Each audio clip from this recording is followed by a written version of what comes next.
h ઊંચાઈથી જમીન પર પહોંચતા કણનો વેગ બરાબર કેટલો થશે? તો કે આનો વેગ કેટલો હોવો જોઈએ કે આખું સર્કલ પૂરું કરે? તો આખું સર્કલ પૂરું કરવાની શરત અહીંયા લખીએ, કણને પૂર્ણ વર્તુળ કરવા માટે જરૂરી વેગનું માટે જરૂરી વેગ કેટલો હોવો જોઈએ? જો આ વેગ આના જેટલો હોય તો જ વર્તુળ પૂરું કરે. તો આ શું થાય સર? આ થાય √2gh.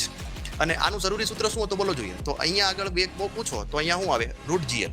અહીંયા આગળ √3gl. અહીંયા આગળ √5gl. તો અહીંયા લખવાનું √5gl. l એટલે શું છે?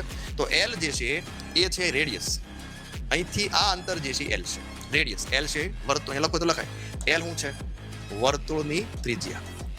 ઓકે, તો હવે બંને બાજુ વર્ગમૂળ કાઢી નાખો. તો હું લઈ ગયો 2gh બરાબર 5g. પણ તમને અહીંયા આગળ આ બધું ડાયામીટરમાં આપ્યું છે, વ્યાસમાં. તો l બરાબર શું લખાય? ડાયામીટર બાય 2 થાય. Diameter by 2. તો 5g l ની જગ્યાએ શું લખી નાખો? ડાયામીટર બાય 2 ઉડાડો. g cancel. d ને કરતા બનાવો રાખજો. તો શું થશે બોલો? 5d/4. એવું જરૂરી નથી તમે ડાયામીટર પૂછે તો d ને કરતા બનાવો, h પૂછે તો h ને કરતા બનાવો. તો આન્સર આવશે અહીંયા આગળ